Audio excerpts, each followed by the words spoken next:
They might talk about humor, music, film, books, football and box sets, exercise and maybe even food, trivia and sport, politics and health, sometimes well-being too.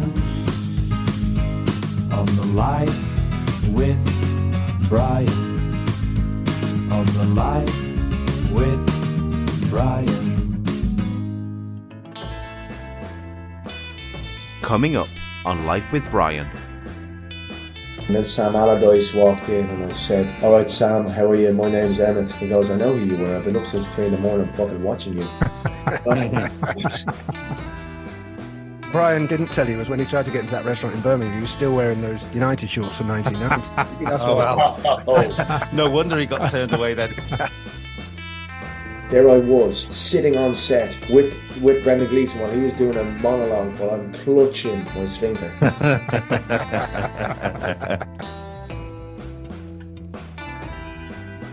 Hello, how are you doing? Mark here with Matthew, and of course, former Manchester United and Celtic striker turned raconteur and blagger extraordinaire, Mr. Brian McClare. How are you both? Very good, thank you, sir. Yeah, good, thank you. Good to be back. Good.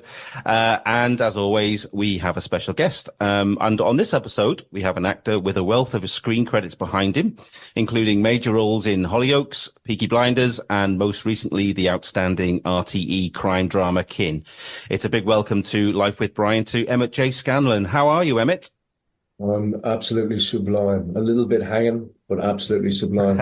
Well, thanks so much for the invite. I really appreciate it. No, thank you very much for agreeing to come on. It's a pleasure. Well, we're only at the beginning now. Oh, I know it's going to be good because I know a little bit about you, so it's going to be very good. Oh, now I'm nervous. You don't need to be nervous. I don't know that much. You give a few things away, but you don't really give that much away, you know. So exactly. That makes it a bit like you then, Brian, eh? Oh yeah, it could be twins when it comes to that regard. When it comes to information, yeah. Not an overshare, are you? No, not at all. No. You usually ask what we were doing at the weekend, Mark. I just wanted to say that I got refused entry to a restaurant because my beard wasn't tidy enough. I was literally about to say how extraordinary your beard is. No, it was I got refused entry. Actually, the reason why I got refused in because they said they weren't allowed to wear shorts. I wear shorts all the time, Emmett, you know. And, and it was early doors. It wasn't. It was like I was trying to get in late at the evening. You know, it was in Birmingham on Saturday. Can't believe it. Can we name and shame the restaurant? Name and shame. Yeah. Oh, I can't remember what it was called. Yeah, I'll put it on social media or something like that. Yeah. Come on. She picked up the thing to take to through, and I went, "Oh, no, I'm sorry, we've got a dress code." And I thought, "You're taking the piss. It's Birmingham here, you know. I'm not in Monte Carlo, you know." So what was it? The shorts or was it the beard? It was the shorts, yeah. Oh, no. Well, that will take... I was going to say that they're really expensive dress shorts, but I was taken so back. It's just that, fuck it, I'll go somewhere else, you know. Where did you end up going? I went up to another one just further up the road. They were killing themselves laughing when I told them I got refused entry, you know. No, knowing you, I know for a fact you didn't say, "Don't you know who I am?" No, I wouldn't. Because nobody does know. Know who you are. I'm unrecognisable, aren't I? So I wouldn't. I think if they knew who he was, he'd definitely be sitting there. No. Oh, well. Oh yeah, but in Birmingham as well, Aston Villa legend Brian McClare. Oh, aye. Yeah. Must have been a Blue Nose restaurant. A lot of my a really significant part of my childhood or memories have been. The really good ones, anyways, have been populated and polluted with your image in shorts. You in shorts, Brian. I'm a savage Man United fan, and I have been since 1990, when the country went into absolute pandemonium when Jack Charlton qualified the Republic of Ireland for the World Cup, Italia '90. And the whole nation was tricolours, and I fell in love with the kind of fucking poetry of football and the storytelling of football and the drama and the passion of it.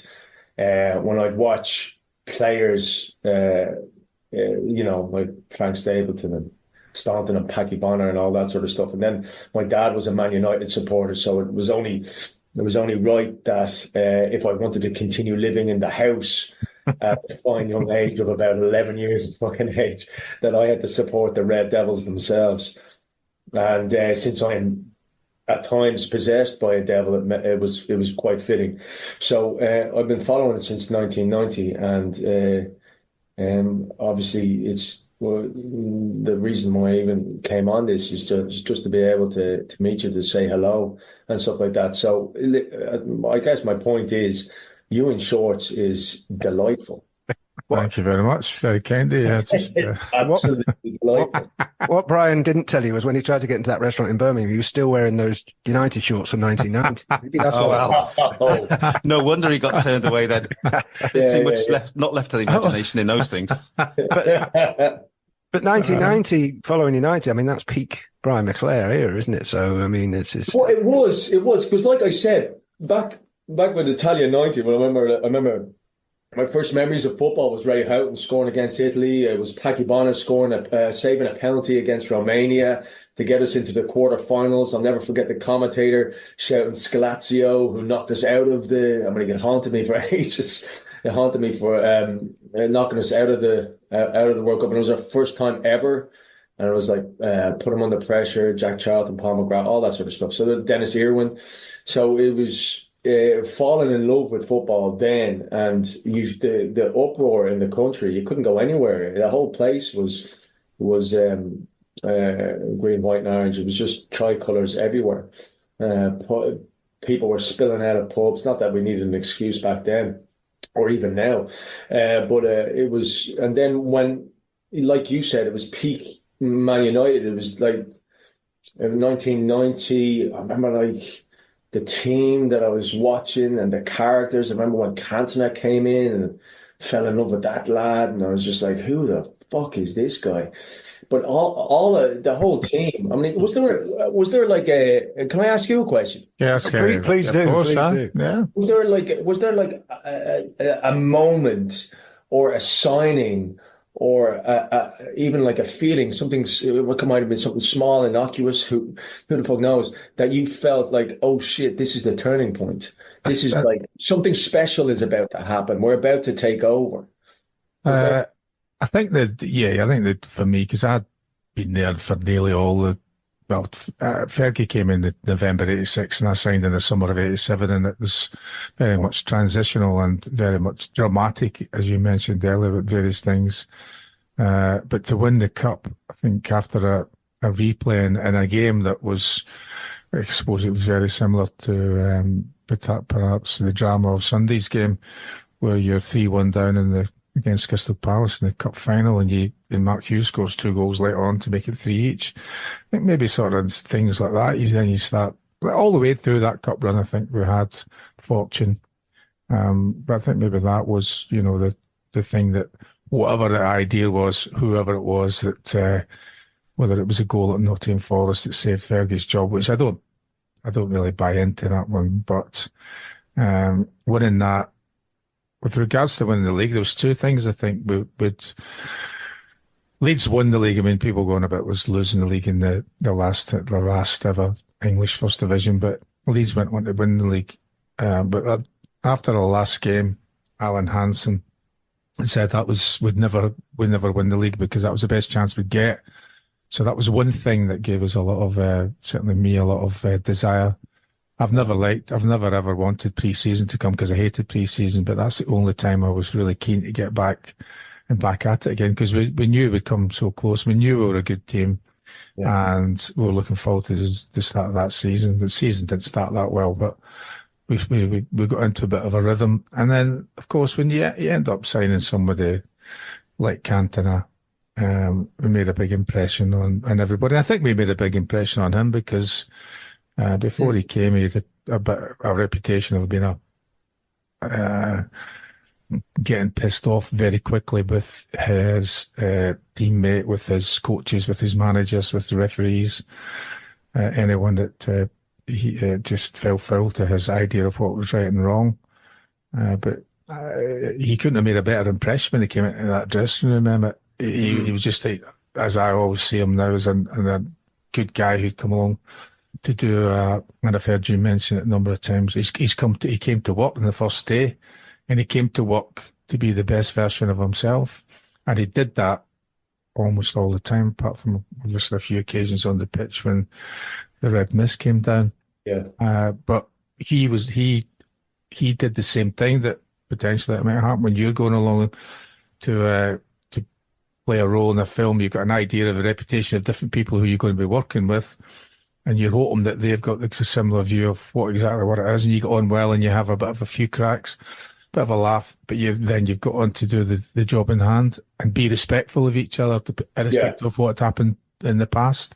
And it probably helped when he came in at 90, was it 92 or something like that? You guys were already like solidified as a team, and you guys had a rhythm to each other. So it wasn't like he was coming in 86 where you mightn't have gotten the same version of him, or something like that, or 87. It was the right time. And the whole time was the right time, that the whole idea that Leeds would sell him, the whole idea that Leeds would sell him to Manchester United, which has left many of the Yorkshire fans of that particular club aghast by this, But as I say, he came in and he made a difference, and with right away in that we were impressed that he seemed like and he was a good guy who just wanted to come to work and do the best he could. And he did that, and we ended up being successful, winning the first title for several years that year. And he had a huge influence over the club over that period of time, and he loved it there. And a little bit like, he became an actor, or was he always an actor? I heard you saying that you sometimes show a different face to depending on who you're talking to, whether that's apart from, you mentioned, I think, apart from when you were your lad with your children, everybody else gets a version of this particular person. And Eric in the dressing room was just Eric in the dressing room. When he went out onto the Old Trafford, the Theatre of Dreams, that was his stage. He became Cantona. And I've seen him doing it subsequently, Emmett, with the question answer thing with him a couple of years ago, chatting backstage with him. Great, nice to see you, wonderful, all that. And he went over and stood in the corner and stood facing the wall, mumbling away to himself.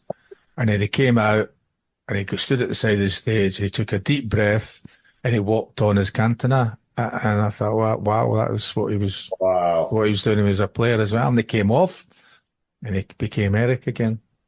Wow. That's amazing. Do you get to, with filming schedules and stuff now, Emmett, do you get to go to many games, or do you watch from afar? Yeah, I have. I've been going. Well, I have a 21-year-old daughter. So when my ex was pregnant with her, that was the first game I ever went to Old Trafford, the Theatre of Dreams, and I went with I had a Roy Keane top, and on the back was 666. So just the Red Devil himself as well, and obviously I had like a real. I liked him as a player and all that, and it was a Champions League game, and it was against Bayern Munich, and I was there. I got in, and there wasn't many people there, and I was blown away. I felt like I was a kid then anyway. I was about 22. I'm 45 now, so I guess I was a kid then, but like I felt like a little boy. I felt like that boy who fell in love with movies when I was sitting in the Theatre of Dreams, and it was empty, and it was a 0-0 draw. And I know that if I was watching it on TV, I'd been bored shitless, but I just loved every second of it because it was my first experience of it. It wasn't a very good game, but for me, it was masterful. It was a game of chess, and I absolutely loved it. And then since like you mentioned Hollyoaks at the top there, I moved over to this country in 2010, May 2010, and started Hollyoaks to play this homophobic psychopath called gay homophobic psychopath called Brendan Brady, and it was a really, really amazing time for me. And I just stayed there for about 2 years until I started getting too comfortable, and then I had to go find something else I was scared of. But while I was there was a lot of Man United supporters within the cast, and we're talking about a cast of about 70, 78, certainly when I was there. And in those 2 years, I did about 360 episodes, so it was full on. But we had this, as is the way, I guess, when you're in the public eye, you have somebody in publicity who's able to get you hospitality tickets and blah, blah, blah. So I've been able to do that, and I'm very fortunate, and I thank I thank the gods for that, but I'm able to go there for 14 years, and I've been going there constantly. And my best friend is called Bosco. Bosco was a puppet that was in Ireland for kids. Come out of a box that had red hair. He's red hair, and I call him that because he's a fucking muppet, right? So I've been going to see United for the close to 20 years, and I never saw them lose, ever saw them lose live until I brought him, and it was the first time I saw him just recently. And I looked and I blamed him. I was furious with him. I said, "You're never coming out here again," and he never will. But I've been very blessed, and I'll tell you something. One of the greatest experiences one of my greatest experiences going to Old Trafford just happened recently. It was the most surreal experience. Again, you mentioned kin. And I've always wanted kin to go to Britain. I always thought that the British people would be able to embrace this show, that they've got a real affinity towards Irish drama and stuff like that, and they like it. And I have felt hugely embraced and welcomed in this country for, like I said, close to 14 years. I married an English woman, got 2 children here, one with a little English accent. I'm getting used to that. But one of the games I went to the Everton and United. We'd won 2-0. Garnacho was having a worldie. He 2 penalties. Exactly, 2 penalties, and he was doing brilliant. I was invited to sit in the director's thing because of kin and Fool Me Once and all that sort of stuff. Again, very blessed and very happy that it was able to. People have been embracing this show and taking it into their homes and into their hearts. And had that not been the case, this wouldn't have been happening. And I know there's a long way going about it, but this how surreal this thing was. I was invited into Sir Alex Ferguson's lounge where he was drinking wine. And it was just, I was like, what? I'd never met him before. I was like, are you serious? He goes, yeah, come on in. They'd like to meet you. And I came in and he was there. He had that lovely devilish smile, and he embraced me and said, "Is there going to be a season 3? And your dad's a bollocks." And I was like, "Oh my God, this is crazy." And I sat down, and then Sam Allardyce walked in, and I said, "All right, Sam, how are you? My name's Emmett." He goes, "I know who you were. I've been up since 3 a.m. fucking watching you." I was like, I became this kind of like, I was just fanboying all over the place. Ashley Young came in and asked for a picture with like Jimmy Kinseland, and there was Gary Oldman was there, and it was just, and everybody was always asking, "Is there going to be a season 3? Is there going to be a season 3?" And you do a show, and you always want it to be the best it can be, and it's a collaborative and it's a team effort and stuff like that. But outside of doing the show, outside of the work that you do in between action and cut, which is all the thing that you can do, everything else is outside of your control, and you have to surrender and let go and let the cards fall where they may, and that's fantastic. And I love that kind of that unknown quality. Okay, that the chaos of that, I love that. But you don't really know who's watching. You don't really know. And why would you? You've seen it and that's it. Your mum has seen it and says you're great, but she'll always fucking say that. But then somebody that you admire, or somebody that you've looked up to, or somebody that is a hero to you, like Gary Oldman, acting hero, Alex Ferguson, and all that, and then they have seen it. It's just one of those. You start fanboying. You start becoming that. Have you met anybody where like?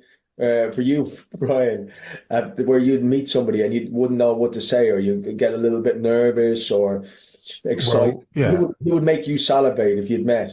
Well, there would be that. But I mean, I kind of always felt that we're all the same kind of people, Yes. come from similar kind of backgrounds who have extraordinary jobs. Yeah. And that's how I kind of looked at it. However, the only other person that I ever really wanted to meet out of anybody was Nelson Mandela. Oh wow! And we met him in a pre-season tour in South Africa in '91, I think it was, something like that. And we were asked to go out to just outside the dressing room, and said, "Oh, the thing was, oh, Mr. Mandela would like to meet you. And I'm like, you're taking the piss, aren't you? You know, what Mandela knowing about me, you know? And you go out and he goes, hello, Brian, how are you? Pleased to meet you. And I'm like, the fucking hell, he knows my name, you know? I was like, just like, yeah, I was like, what do you say? All these kind of things you could ask the guy. He just like, you're just tongue tied, you know, and just say, thanks very much, and how are you? And got a picture taken and floated back into the dressing room, you know, as if that was the most wonderful thing. But That's amazing. One of the things that, right, so you're talking about going to that game, right? So did you have a T-shirt on that says "Be fucking nice"? I did, yeah. So you were in the director's box with a T-shirt on. I had a jumper on that said "Be fucking nice," which is it's like a motto. It's just be, in any capacity, if you can, be nice, be kind, and it just says "Be fucking nice." So you didn't take it off and sit in the director's box just with that on then, with it, because the camera's always yeah. I think it was I know exactly. And I was sitting in the director's box. I was sitting in his lounge with just be fucking, and I forgot that it was there as well. And then I was asked to do an interview for MUTV. You know, that was the first time, and they had to frame me from here up because you couldn't see it. It was a special one, that one. And I have another jumper that just says "fuck it." And it's just lovely. And you know, you'd walk down the street, you'd see people be in their own little world, and they'd read it, and you're like, "Oh yeah," and then they just continue on with their. Yeah, I thought that was brilliant when I saw that little video of you outside the director's box. I'm thinking to myself, you've got in the director's box potentially, you just admitted you have, with a T-shirt on that says "Be fucking nice," and I can't get into a restaurant with a pair of shorts on. Yeah, that's exactly. So it. you know what's going on, you know. I'll have to dye my beard and my hair now. I think, you know, that was it, man. Unbelievable. I have to go acting lessons. And you know, then I remember, I don't know what it was. I was like, I didn't want to overstay my welcome either with Sir. I don't know why I'm fucking saying this, whatever. And I didn't want to overstay my welcome. You know, okay, Stan, you've been here for about an hour. You don't mess it up now, okay? Just let's bounce. You're here with your mates. It's a surreal time. You got your "Be fucking nice" top on, which I wasn't even acknowledging at that time. I said, "Let's just excuse yourself and leave." And I just went, "Sir Alex, listen, I'm going to make like a donkey stick and hit the road. Thank you so much for your hospitality." Sam, actually, and I turn around and walk out, and I'm walking down, going down the lift. I'm getting to the car park. I sit in the car and went, "Oh my God, why would you even say that? Why would you even say something like that?" As a going away. He's got a sense of humour, though, so it's not. Thanks so much for your hospitality. Jesus. That's a wonderful way to exit. Clearly, he'll never forget you. And you've never seen an Old Trafford again. I doubt that. Right. You got away with a T-shirt. You'll get away with that as well. Yeah, maybe. You're listening to Life with Brian. I think Oasis maybe even felt a little bit threatened at first because they did bring us up quite a few times in interviews, slagging us off. He asked me if, because I had brown skin, did I do white jobbies? Did I do white shits because I had brown skin? Jobby terrorist. Bloody hell, son. You are an ugly bugger. What's that on your face? Because what have you been doing all afternoon? Headbutting pizzas? Subscribe wherever you get your podcasts. Obviously, we're going to talk about Kin. It's very noticeable, the role that Dublin's Aviva Stadium plays in the backdrop to many of the scenes. I mean, it's pretty impressive, but I suppose you had to sort of have filming scheduled accordingly. So, you know, you avoided the crowd spilling through the side streets where the Kinseller's house is located. I mean, the crowds spill in beside the Kinseller's house now, having season 1 and 2 aired. I mean, the guys who own that house must be going bananas. Absolutely bananas, because you have to remember, like, when we shot season 1 of Kin, I was supposed to do a show here in England, and I hadn't signed the contract yet, and then lockdown happened, and COVID happened, and it was 2020, and we entered a new world, and we're all trying fumble about and navigate it as best we could. And there was a desperate amount of fear going on there. Still, we were going like this, after a couple of months, this opportunity came in to be part of Kin. And I read the scripts and I fell in love with it. And I said, Jesus Christ, whoever this scribe is unbelievable. There's a guy called Peter McKenna. And I said, I just want to be part of this. And I Zoom, similar to this, people there, director, producer, the writer, showrunner, and all that sort of stuff. And I did the thing and I got the job. And then it was like in October that I went back to Dublin to film. And like I said, it was a different world. The streets were empty. So there was no, and nobody had ever heard of Kin at this stage, obviously. And it was my opportunity to go. Not only did I want to do this because I wanted to invest my life into good work, quality work that's going to outlive it, but also it was my opportunity to go home and to hang out with my parents. My mum's got renal failures. Bless her, she's an absolute warrior. And I know that if I hadn't gotten that gig, I wouldn't have had that opportunity either. And that was a 4-month period where I just had my little boy Ocean Torn was born, and we were in this apartment block, and by sheer coincidence, Charlie Cox, who plays my brother, and Sam Keeley, who plays Viking, had apartments in the same block, and it was a ghost town. It was like it was cheap. There was not many people that were living in the apartment block and all that sort of, and we were able to quarantine together and hang out together and have Christmas together and all that sort of stuff. And we were probably the only production company shooting. So we'd all arrive with masks, and every single day you'd be drenched, you'd be marinating in gratitude that you're able to still be able to do this job, still be able to live inside your imagination and to bring some stories to life. And like what you said there, Brian, it's about wearing masks, and I feel comfortable with a mask on, right? So we ended up doing all that, and then it blew up. And then season 2 was kind of there was a little different. People were able to go out and do their thing. And that's when the crowd started coming. That's when you'd be closing off streets, because by the season 1 you didn't need to. The streets were empty, and you'd be closing off streets and all that sort of stuff. So it got a little bit more.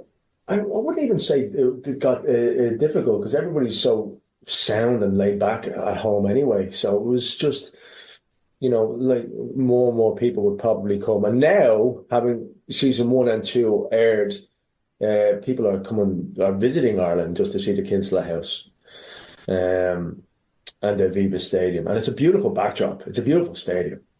Obviously, congrats on the deserved success of its successful runs on RTE and the BBC. And of course, now you've got the added bonus of, both seasons are going to be hitting Netflix in the next few weeks. Right. What do you think it is about the show that has made it so popular on both sides of the Irish Sea? I guess it's the same thing that gets me going anyway, is it's just story. We're a nation of storytellers. Before TV was born, we'd sit around campfires and just tell each other stories. And if it's a good quality story, you've got people's attention. If it's a high production or a good director, but you're able to invest in characters, and it's a family drama, people that everybody's a father, everybody's, a husband or a wife, and blah, blah, blah. So there are elements where you can really connect. And if you invest in characters that Peter McKenna is able to draw out, layered characters, then you find yourself attached to that and attached to that story. And I just think it comes down to the quality of the writing that people loved. It's certainly the reason why I wanted to sign up. It was certainly the reason why I would have bitten off somebody's hand for the opportunity to be able to play Jimmy. And Jimmy was a very difficult character to play. I mean,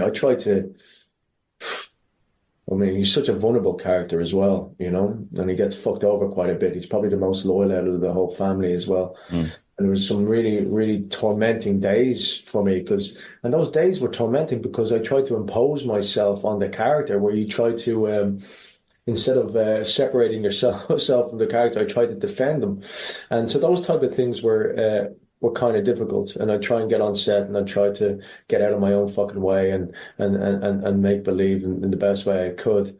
But I was constantly interested and and devoted to knowing where the story was going to go. And I was like, well, if I'm interested in knowing where the story is going to go, and Peter's writing this because it interests him. He's not trying to cater or try to pander for a certain demographic or a certain audience. He's just writing stories that interest him.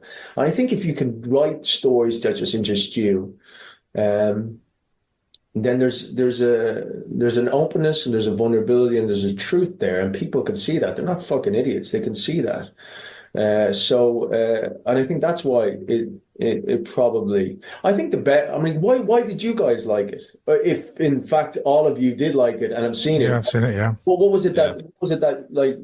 Well, for me, why I liked it. right. Well, for me, with having the same sort of thing, I've been interested in. I like Gaelic stuff, right? So I like Scottish films. I like Irish stuff, and I like watch all that kind of thing because it's probably part of my distant heritage.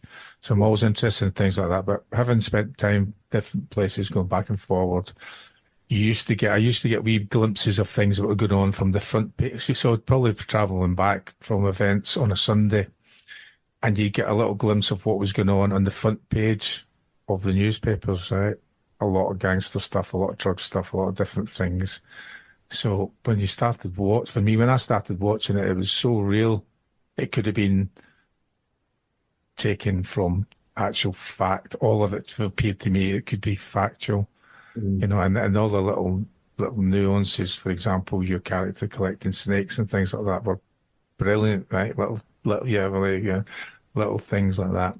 And for me, that again, only from watching things and having an imagination like that, I think that what you said there was probably a great bonus for you because you were all together and you were the only people working at a particular point. You bonded, and you're so grateful that you're out of all the actors in the world, that you're at that particular time, you're actually doing what you love. And I think that you can see that coming right through the whole program, that you all really believe in what's happening in that story. And I think that's why it's so well regarded. And as I say, the storylines and everything that happens in it, and the humour in it as well, you know, like really dark humour and different things about I can't think of a bad bit in it to say, oh, you'd skip that, you know. You say, oh, you don't need to bother with that bit. You need to watch it in detail, I think, from the very beginning, and listen as well to make sure you catch everything that's been said, how it's been said, and who's saying it, you know. Yeah. I just thought it was I was saying I can see why people would binge on it. We binged on it quite a lot, yeah. And amazing.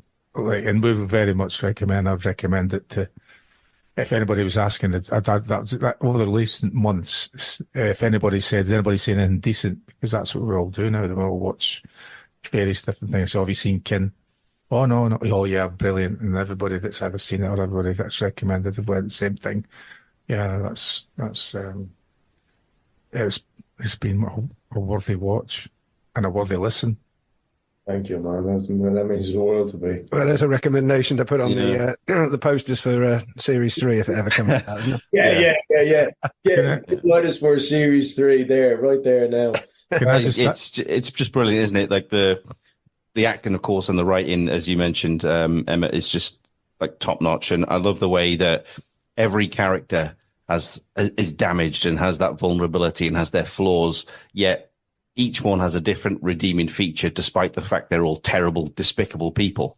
Except, and obviously, the only one that doesn't really is Brendan, who I think is just pure evil. Can't really back Brian up any more than what he's just said. It's just fantastic.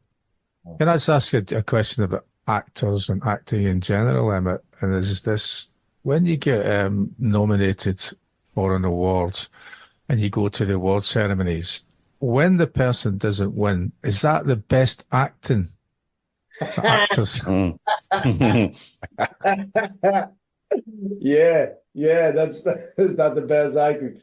It's I've had plenty of practice. I've been nominated for an Academy Award in Ireland for the last 13 years and haven't won one. So it's been, I'm used to it. I got to bring my daughter over the weekend. I was nominated for supporting actor, and she was my +1. And I know it sounds wanky a little bit, but it's genuinely where I come from, honestly, is the fact that like that I'm part of the conversation is winning, that I got to bring my daughter is winning, that I'm part of this show is winning, that the awards and stuff like that, it's great. You win that, that'll be amazing. No one's going to deny that. That'll be icing on the cake. But everything else, but it's kind of like I don't know, that's the bells and whistles. The real fucking award is like every time you step on that set, you step on that field, you step on that stage, you're winning. The competitive side of things isn't something that I like to. Sure, I'll dance with that a little bit, but it's not something that I like that eats me up. I mean, I can let go of it so very fast. When you compete against something, the victory of something like that is, I find, is always short lived because you're taking something from somebody else. But when you're creating, then the end result doesn't really matter, because every day is a fucking win, really. And then I remember like when I first joined Hollyoaks, right? And it was 2010. They wanted me to play the bad guy, and I said, I don't remember this, but apparently I said to my sister that I am going to be the baddest motherfucker that Britain has ever seen when I get in there. And she was like, okay, go for it, and then bang, I got on set and I just played, and I was grateful, and I was like messing around, and I was pulling on scenes and ad-libbing maybe once or twice here and there, maybe a bit more than that, and all that sort of stuff. And I was just invested, and I was present. And it's like what you said also, Brian, about listening. The secret to acting is listening. Actually, the secret to acting is don't get caught acting. That's the fucking secret. But it's that idea of play. And I was just playing, and I forgot. I didn't know what it was like to be recognized. I didn't know anything about the sub awards or anything like this. So I was completely ignorant, and I was just like, this is amazing. And bam, bam, bam, bam, bam. And that year I got best newcomer and best villain. So I accomplished what I wanted in the first year, to be the baddest guy in Britain, best villain of the year, which I didn't remember until my sister said, that's what you said you were going to do. I went, oh wow, that's great. So the following year I was like, right, I want to smash this. I want to get everything. I want to get them all. I want to just get everything. So now I'm in a different mindset where I want to get a clean sweep of things, or whatever that competitive mindset, that lonely competitive mindset that I was going into. And then I stopped becoming I guess it's subconsciously, I'm always a team player, but there must have been an element where I stopped becoming that team player. And I got nominated. I won nothing for that. And not that mattered, but my point is, when I wasn't thinking about it, all that smoke and mirrors, or the bells and whistles, all that sort of stuff, it kind of just came anyway. And the minute I started thinking about it, that's when it dried up. That was when it was famine induced. And I realized that isn't kind of the person that I am, or that I want to be. And I realized that the art, just doing it, is the win. And if I can just do that, then it'll be just easier for me mentally. My mental health will be easier. So I guess in answer to your question, it's the best fucking acting you ever did. So like on Saturday, right? I'll tell you, it was a great night. We won 5 awards, right? It was amazing. We won best drama, best script, best lead actress, best supporting actress, best director. It was beautiful. Francis didn't win, which I was like, oh wow. I thought he would have did that unredeeming quality sort of thing, but regardless, the camera is on you, and they read out the nominees. The camera stays on you, and it's not moving. It's right in front of you, and you're trying to pretend that you don't see it, and you're just like that. And then the winner is, and then they call out somebody else, and then absolutely, thought so, yeah. And whatever the fuck it is, or whatever the I don't know fun you want to have with it. And the guy will go upstairs on the stage, say his speech, then walk off. The camera stays there. It stayed there for it felt like the rest of the night, but it must have been about 3 or 4 minutes. And I'm sure it was just looking for like 2 or 3 seconds where I might go on my phone, and then they can cut that into the final, or whatever it's going to be. They didn't, apparently, but But that's the most awkward part, where it just stays there and it says, right, okay, brilliant. Can I drink my tequila now? Is it, and you want to eat some bread, and you're like, I don't want to be disrespectful, but do I have to keep pretending that I'm watching the guy on the stage, or what's going on? Anyway. I like the thing you said there about, you know, when you talk about you've been playing about and doing messing about and doing different things. I want to ask you about I know that you're meticulous when it comes to your preparation for a role. Now, I watched you in a film called Studs. Oh my God. What the fuck? I was warned that you do your research. Assuming it was you, it was on the pitch. You look as if you've got some kind of football ability. But what I was wanting to ask you about watching that film was about your preparation, right? So you've got that role. Do you think, right, how am I going to get into this role? Right, I'll get some tattoos. I'll get my nipple pierced. I did have my nipple pierced, actually. And I'll get some swimming goggles. What was my preparation for that? Well, I'm saying, when does this pop into your head that this is going to be part of the role? Tattoos, get your nipple pierced, and I'll buy some swimming goggles for the shower scene. Oh, yeah. Oh, my God, I forgot about that. And you know what the team was called? Emmett Rovers. Yeah, I know. First time acting opposite. It was my first gig, you know. That was my first professional gig. And I did play football. I was a goalkeeper. I was the most sent off person on my team. I had a very short fuse. I was a goalkeeper. But I wasn't great. Let's face it. I wasn't good. But yeah, I remember oh man, I remember Brendan Gleeson coming on set for the first time, and I had the shits. I was like, I had the icky stomach or whatever it was, and I was like, oh my God, I'm dying here. And he was coming on for the first time, and I was like, my mate was like, oh, it's Brendan. I was like, I don't care. I just gotta. And then he starts doing his monologue, and I just stopped, and the pain just went away, and I just stared at this guy smashing out this monologue. I went, fucking hell. And the great thing about that was I met him in a pub, one of my locals down in Dublin is called Conley's Sheds. He was sitting there, and it was the year before, and he was sitting there, and he was in a corner, and he was with his friends and stuff like that. And I didn't want to go over and disturb him, but he was right beside the toilet, and I'm going to the toilet, and I'm a young kid at this point, or maybe I'm a teenager, I don't know. Young kid, I said, hey, Brendan, hi. I'm paraphrasing here. I don't really remember, but I know the gist of it. It was like, Brendan, hey, how are you? I just want you to know that I'm a massive fan of yours. I think you're brilliant. And one day very soon, I'm going to be in a movie with you. And he went, oh, thanks so much. That's really cool. And then well, I'm sure, don't think he probably said that, but whatever. I went back again. And then the following year, there I was sitting on set with Brendan Gleeson while he was doing a monologue while I'm clutching my sphincter. You just couldn't write it. I was like, this is brilliant. This is absolutely brilliant. But I am meticulous. I am meticulous when it comes to the work. I take the work very seriously. I love the work. I absolutely love it.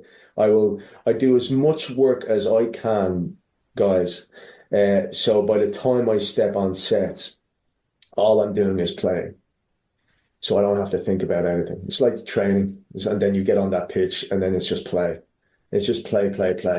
And I'm my happiest when I'm on set. I call it the Neverland syndrome, the Peter Pan syndrome, the never grow up syndrome. The live inside your imagination syndrome. It's like when we were kids, we played cops and robbers, cowboys and Indians and all that sort of stuff. And then somehow, you grow up and you live inside your imagination and you learn how to get paid for it. It's a remarkable job, and I'm very blessed to be able to do it. I'm very blessed to have found my dharma, my purpose in life at such a young age, and which was Rocky, my favorite movie of all time. And it was, and so I devour the scripts. And I do as much research in the hope that I don't put pressure on myself, but I do as much research in the hope that what's important will eventually manifest and show itself when the cameras are rolling. At least that's my hope. And I kind of surrender to that process. So like I said, by the time I'm on set, I'm ready to play, I'm ready to dance, and I'm ready to go in any fucking direction that you want me to go in, of which I'm happy to do no matter what. With regards to football, and this is another thing that was potentially relevant or not relevant, was Fellaini one of your favourite players? Not takes that means no. He was not one of my favourite players, no. Was Weghorst one of your favourite players? Weghorst, no.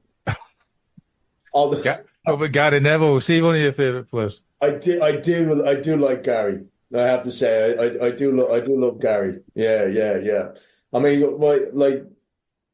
Gary and Keane. The reason why I'm asking you that is because they all wore 27. Ah, yes, yeah. Please explain, Brian. That's not my job to explain it. Emmett's job to explain it. I have 27 tattooed on my foot. When I was getting tattoos, when I was starting off in this game, I was like, I like tattoos. So what I'm going to do is I'm going to get them on my feet so that who's going to see my feet when I'm acting? It'll be fine. Unfortunately, the foot is probably the most sensitive part of the body, certainly to get a tattoo, and the pain is extraordinary. The 27 is because my daughter was born on the 27th of September, and it was also the date I decided to give up smoking. I got 2 on one side and 7 on the other side. I also have tattoos peppered around my body, 13 in total, of projects that have changed me, acting jobs that have changed me. So it's almost like a fucking IMDb page once I take off my. But you said with regards to 27, Yeah, on your wife's podcast that you play every part as if you're 100%. That was 27. That's not why I had the tattoo though. No, I don't say that, but I'm just saying the number. It's still 27 though. But still 27. When I got the part of safe in you listen to my wife's podcast. That's cool. When I got the part of safe, Harlan Coben safe, I was something like 27 on the castles. I was so far down the castles, and I was really free. And it was at a time when I was at my rock bottom, my professional and personal rock bottom. I was suffering from a severe famine-induced part of my career. I'd lost my confidence. I'd lost my gait. I was depressed. I was surrounded by family, and I felt like the loneliest person in the world.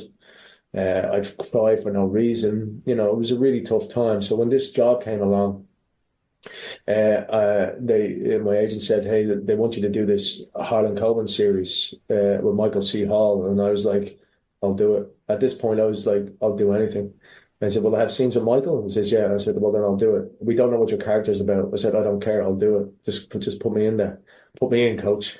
And then I went on set, and I knew that they could cut out my storyline. It would make absolutely no difference to the overall storyline at all. I knew I was facilitating to a certain extent, so I had nothing to lose. And the only thing that I wanted to do was have fun. And like I said, with the preparation, I did smash that. So by the time I got on set, I was just free. And it was extraordinary. It was a really, really beautiful thing. And then when I got Butterfly, which is tattooed to my foot on the same foot that it has 27, Butterfly with Anna Friel. I was number 2 on the cast list, Anna Friel. And I was having a miserable time for the first couple of weeks. I was putting so much pressure on myself. The idea that I had nowhere to hide scared me instead of exciting me. And I'm going home, and I didn't understand why I was having to, because this was a great opportunity. It was written by Tony Marshall, like a BAFTA-winning writer. It was a great director, great cast. This is a topical conversation. Why haven't I having a good time here? And I realized that. I was going on set as a 2, and I should have been going on set with the freedom of a 27. So what I do now, as a result of that, so the next day I went on as a 27, and it was unbelievable. It was just. I was taking swings. I was daring to suck. You know, I wasn't afraid, or if I was, it was more excitement rather than fear. And then from every job since, I go in no matter what number I am as a 27, because it gives me that freedom to play. Sometimes I forget it. Sometimes I put myself under a lot of pressure, and then I have to remind myself, like this right now, being able to even narrate this story again motivates me. I'm doing a movie right now, so it motivates me. And I was nervous on my last day of filming on Friday, really nervous. And then I was like, at the end of the day, every day is a school day. So it's just this will remind me to go back on set as a 27.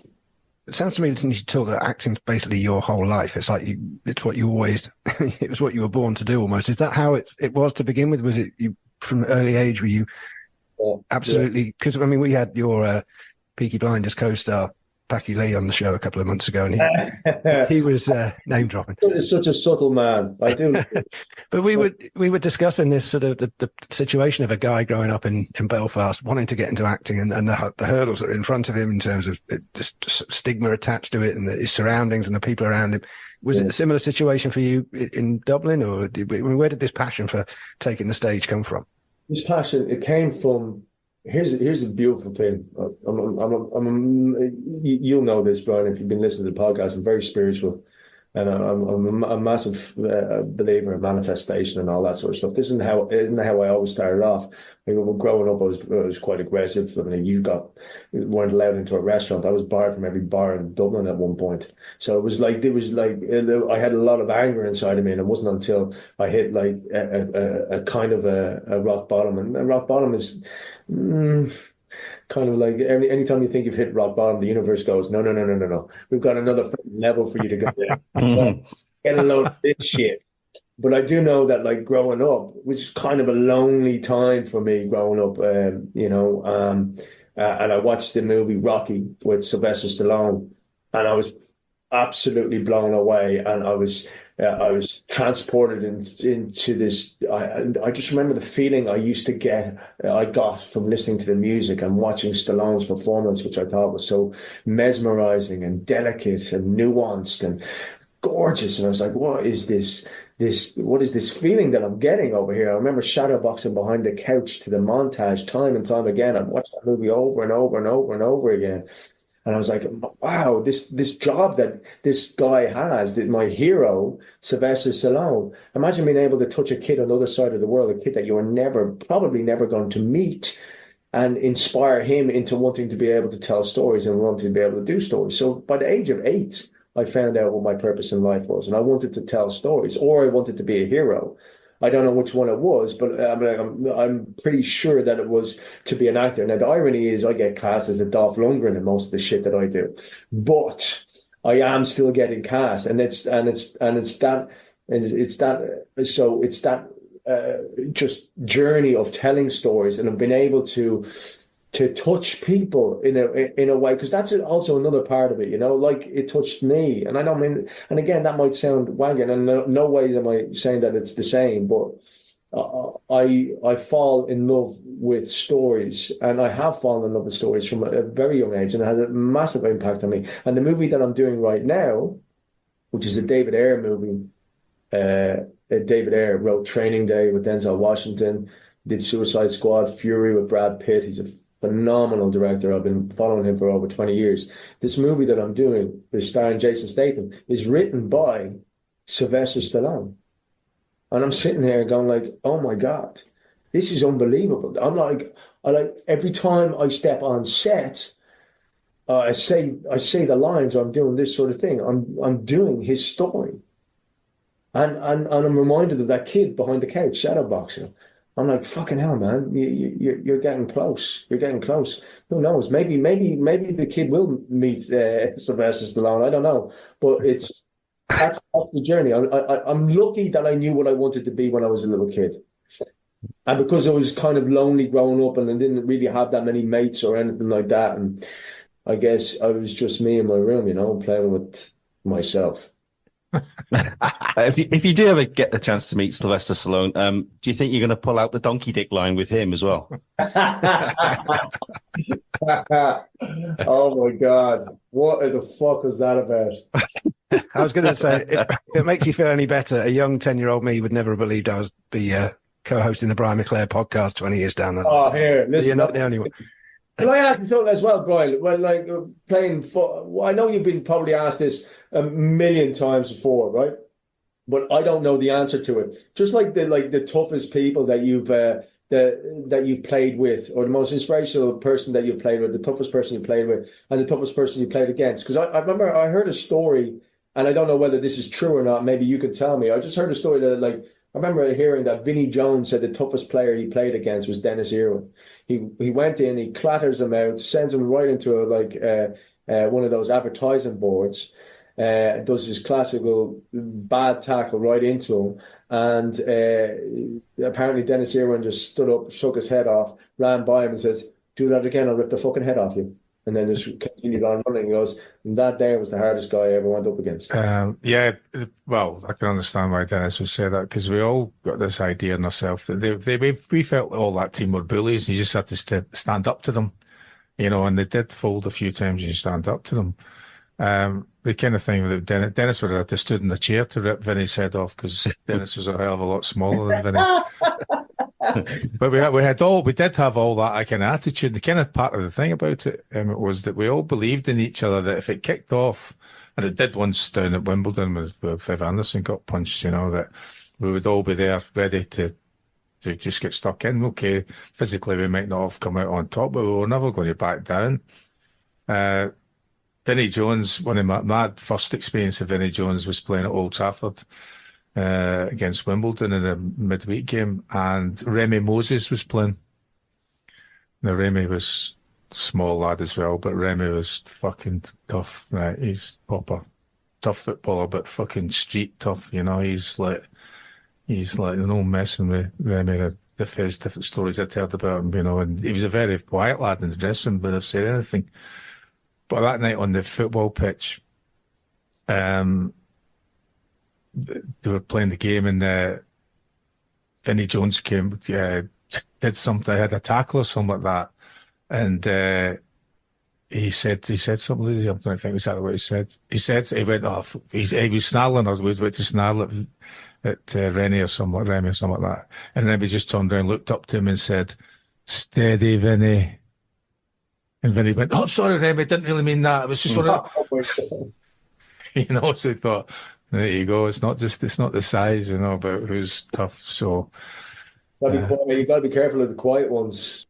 Right, we're going to move it on, but I'm aware that you've got probably reams of embarrassing research you might want to bring up if you've. No, I was only really intrigued about what your actual favourite chocolate bar was. That's it.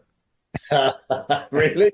My favourite chocolate bar? Well, apparently you do some chocolate binging, so I was just thinking about if you've got to go to the desert island, which chocolate bar are you taking with you? You can take loads of them, but you can only take one particular one. We have a problem with chocolate, all right. We should spend like about 300 quid a month on chocolate at one point. I'll eat anything north of 5 bars a day, and just knocked it on the head. But I guess one of my favorites is, and this is before I became plant-based, or when it was the Marvelous Creation Bar, the Cadbury's Marvelous Creation Bar. So if I was on a desert island, I'd probably bring that. I'd bring that back, or, and I loved growing up. I want to go back to memories. Star Bar. Oh, I like a Star Bar. Yeah. I'll give you that. Choice. Yeah. You still get Star Bars. Oh my God, stunning that picture. Oh my God. Well, I was going to ask you. I read something about how you, as much as you love acting, one of the parts of the job you hate is the sort of doing press and PR and personal appearances. Are you trying to get over that by appearing on Live with Brian? Yeah. That's why. I try to. The weirdest thing is, I'll try to control a situation, and nobody, I've asked you guys, here guys, what type of questions are you going to send me? Just send me so I'm not blindsided. At least I can let it percolate in my head for blah blah blah, all that sort of stuff. And nobody ever lets me know, and yet I always ask because I'm trying to control the situation, and it makes me really really uncomfortable, because it's kind of like it's you. I feel like it's probably me at my most exposing, or me at my most vulnerable. I'm not donning any mask to hide behind, and I haven't the freedom of that. So I always get a little bit scared of that. But I'm always like, find out what you're afraid of and go live there. So I try to find it where that fucking storm is. So when you guys got in touch, my first initial response is like, oh, and then I'm like, oh, you're doing that thing again. You're doing that thing again. It's an opportunity to get on a podcast and talk to one of your fucking childhood heroes, somebody who's had a really positive impact, and probably some of the happiest moments of your childhood. So, like, what are you doing? Why are you letting yourself get in the way of this? Get out of your own fucking way and leave your ego in the trailer. And let's get this pony show on the road, or donkey show, as Well, and as we've established the theme of this. previously on Life with Brian. There was a long period of the winter when I couldn't really leave the house without a good reason. And I think you'd probably suggest that watching Rangers isn't a particularly good reason. Like, I'm turning up and chatting people's door and singing Donald, where's your trousers? And I wasn't aware wearing a schoolgirl's uniform, essentially. Choccy will back me up on this. Anything deep fried tastes great. Subscribe wherever you get your podcasts. It's quiz time once more, and while Choccy has had the immeasurable pleasure of this feature many times, it's Emmett's turn to be subjected to this inanity. This one is called kin or faking, and here's why. I'm going to give you 10 people whose surnames end with kin, and what you have to tell me is whether these people are footballers or not. If you think they are players, say kin, and if you think that they've never been professional footballers in their lives, say faking. It's the usual penalty shootout format, 5 goes each. Are you both happy with the rules? No. No. Too bad. Tough, because we're going to get cracking. And as always, our guest has the honour of going first. So, Emmett, your first one is Simon Brodkin. Yeah, footballer, kid. Oh, you've snatched to that one. That's false. It's a faking. Simon is a well-known comedian and prankster, most famous for his character Lee Nelson and for hijacking a FIFA press conference by chucking money in Sepp Blatter's face. Oh my God, yeah. Yeah. Yeah, You snatched at that one. Yeah. Brian, you can convert your penalty, and this one is Steve Watkin. Bacon. Bacon? So, not true. No, you blazed it wide as well. It's true. It's kin. Steve was a striker for Swansea and Wrexham, for whom his most notable contribution was scoring the winning goal when the latter famously knocked Arsenal out of the FA Cup third round in 1992. Okay, look, if Brian can get one of these wrong, He gets many of them wrong. Yeah, I got plenty of them wrong. my confidence just shot up a little bit here. Yeah. So he All did right, that on okay. purpose. He did that to be nice to you, didn't you? I think he did. All right. So it's back to you now, Emmett. And your second one is Chris Makin. That's got to be faking. Oh, no. Again, That was It's after the a longest kin. run-up we've ever had on one of these. Yes. that's Chris- Chris. Can I Chris have Makin. that question? No. Yeah, Chris Makin was a fullback in the 90s and 2000s, and his clubs included such seaside delights as Marseille and Sunderland. So, still 0-0? He played for Marseille. Apparently, yeah. Okay. Yeah. Yeah. Mark very rarely gets his facts wrong. Brian, you can break the deadlock here. And this one, rather bizarrely, is Brian Robson Rankin. Bacon. Bacon? Yeah, you're right. You're off the mark. False. Any idea who it was? Is it a real person? Yeah. Brian. Well, kind of, yeah. No. Go on, Matthew. Tell him who it is. Yeah, but this is the real name of legendary Shadows guitarist Hank Marvin. Is that really? Oh, Yeah. There you go. Right, you've got some catching up to do, Emmett. So your next penalty is Mark Simpkin. Oh, fucking Kim. He's going bull in a china shop with Oh dear. You smashed this one straight at the keeper. This is another faking. Here's the problem, right? I came too early. I mean, I said I was having a great time. Then you hit me with this. Sorry. Yeah, Mark Simpkin. I feel like I'm at the Irish Academy Awards again. Yes, Save save the faux delight for somebody else at the end if you end up losing. Mark is a TV presenter and actor who not only appeared in Coronation Street back in the 90s and has also been on Manchester United TV, but he also almost made it into the final lineup of Take That. Okay, so Brian, to Very make it, fortunate miss than that. yeah. Brian, your third one is Jason Danskin. Kin. Yeah, 2-0. Jason was a midfielder in the 1980s, and while he won a Members' Cup final at Wembley with Mansfield, must count his career highlight as his one and only appearance for Everton on the final day of the glorious 84-85 season. You can tell Mark wrote that. Okay, go for Right. it. Emmett, pressure is definitely on now. We'll Pressure is allow definitely cheating on this occasion. Yeah. Okay. I can't lose. Got 2 more left. Have you done 3? Yeah. Yeah. So it's this is your 4th one. So it's I need to get these 2 right, and he needs to not get any more. That's absolutely correct. yeah. And then the honours are shared. But I'm just guessing, so I don't. Well, you don't say. Mm. How does Brian have the look of the Irish, and the fucking Irish guy doesn't have the look of the Irish? because I'm Irish as well. I'm more Irish. Go for it. Right, Emmett. Your 4th penalty is John Parkin. Do you know this one? Do I know it? No. You could have put the pressure on there.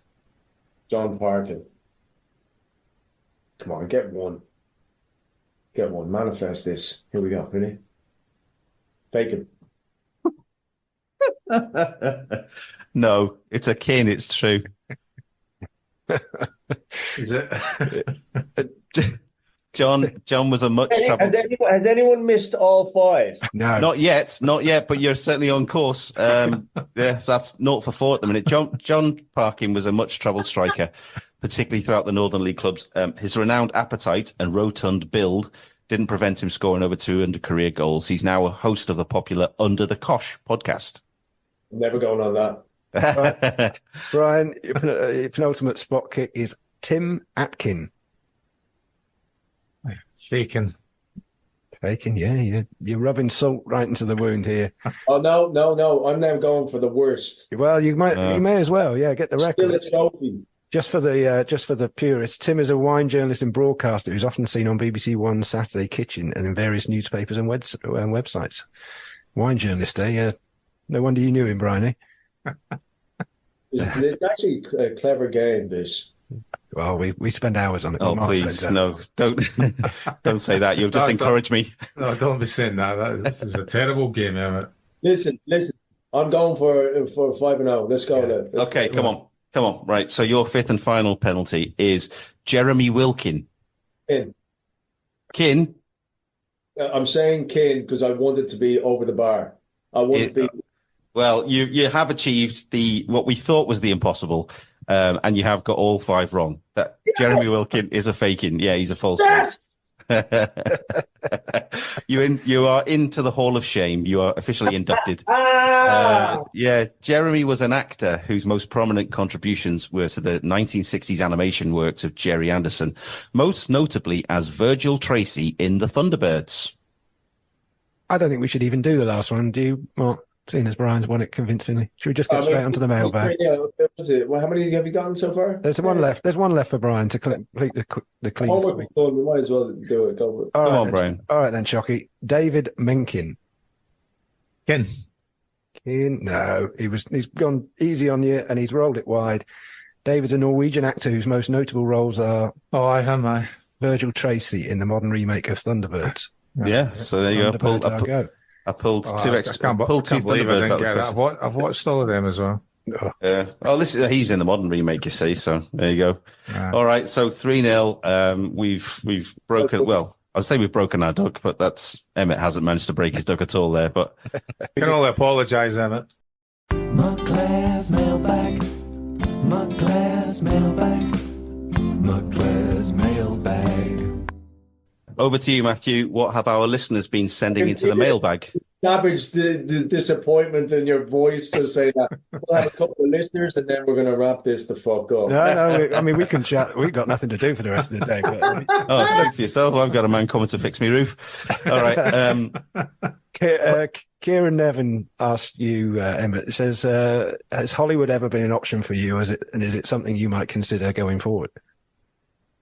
I think just... I don't think it's as big a draw anymore. I don't think you need to go to Hollywood in order to be in Hollywood stuff. Everything is so close now, and everything is shot in Europe and in Ireland and all that sort of stuff. I have done a couple of Hollywoods. I guess I've done a couple of big movies. notably Argyle, where I played Handsome Man, and Guardians of the Galaxy, where I played Head Riot Guard. So I think it's safe to say from those 2 credits alone, I've already smashed Hollywood. But I can, I honestly, I'm all about the work. If it's good work, then I want to go there. I don't care what label we put on it. It's interesting though, isn't it? Like you say, it used to be years ago, everything was based around Hollywood, but now it's almost the complete opposite. It's obviously still got a big presence, but like you say, things like Peaky Blinders and Kin and all these kind of shows that are based around Ireland and Europe and Scotland. Game of Thrones, yeah. I was struggling thinking, yeah. So yeah, it's gone complete. Plus, you're a Cheshire man now, aren't you? Like Brian, you probably don't want to leave the farm shops of Cheshire to go and go and live in the sunshine of LA. Oh, I mean, back in hell, you hang out with my son, who's spawned from the ball bag of Satan himself, and you want to go anywhere but stay home. After a couple of sessions with that kid is absolutely insane, and I go away to work in order to have some. I'm joking. He's a legend, but. That's another beautiful thing about this job. To your point, a lot of it's kind of shot in and around England, Ireland, just in the UK and Ireland anyway. And all the big shows are. And the great thing about this job is that you get to explore different parts of the world. I did last year. Last year I had the most incredible bucket list moment where I spent about 6 weeks in Tenerife doing the new Guy Ritchie movie. And you're off the coast of Africa, and it's phenomenal. And you're watching this master with an incredible canon of work play and tell you what to do, and you're just happily doing it. I was in Sofia, in Bulgaria, where I got to, and I'd never gotten to go there. It was at Christmas. It was snowing. There was like this Christmas market, and there was this massive Bulgarian guy dressed as Santa with a beer in one hand and a sausage in the other, and I'm just like, this is amazing. I mean, this is the type of stuff that dreams are made of, where you get to travel the world and do these things. And very, very rare do you go over to America. They always come here because we're cheaper. Yeah, that's about it, Yeah, and it all came from shadow boxing behind that couch, eh? Who would have thought it? Sticking with acting, Anaphylactic wants to know, how long did it take to perfect the art of eating a panini and a cornetto in a menacing fashion? That's probably Brendan Brady, or was it The Fall? He was eating our loads in The Fall.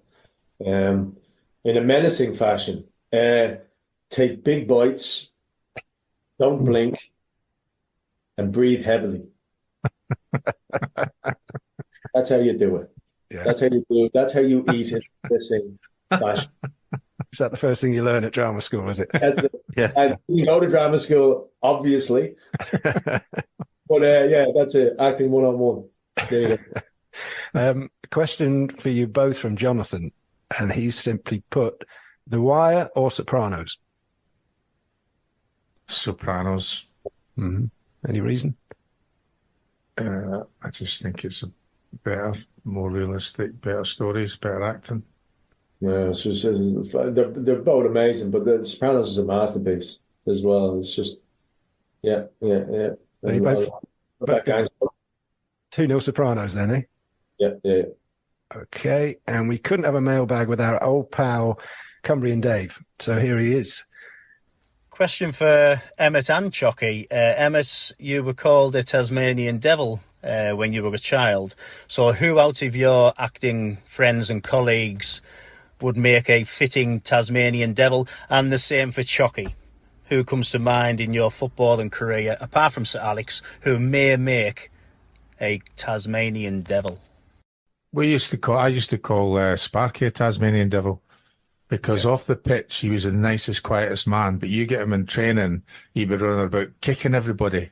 And that's what I said. He'd be like exactly what you see as a Tasmanian devil.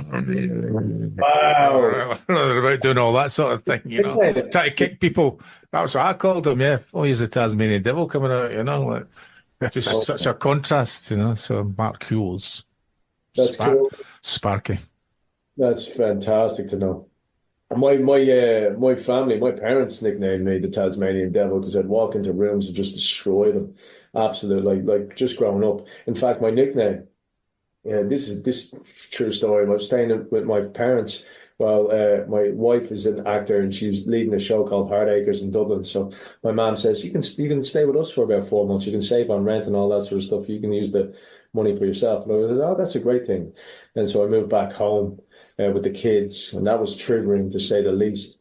And like I said, my son Ocean Thorne, he's a legend, but he's a handful. And she said, he's tougher than you were. He's tougher to look after him than you were. And my nickname from my parents was Damien from The Omen. That's for real, like. But what your question is, what friend of mine would I call? Let me just look back at it again because it's a bit. Yeah, a friend or acting colleague who would be a good Tasmanian Devil. A bit like Mark Hughes for Choccy. Yeah. Okay. Would make a good Tasmanian Devil. Sam Keeley plays Viking and Kin. Mm-hmm. Yeah, we had some good times in Dublin. He's a little bit of a fucking Tasmanian Devil. He definitely is now.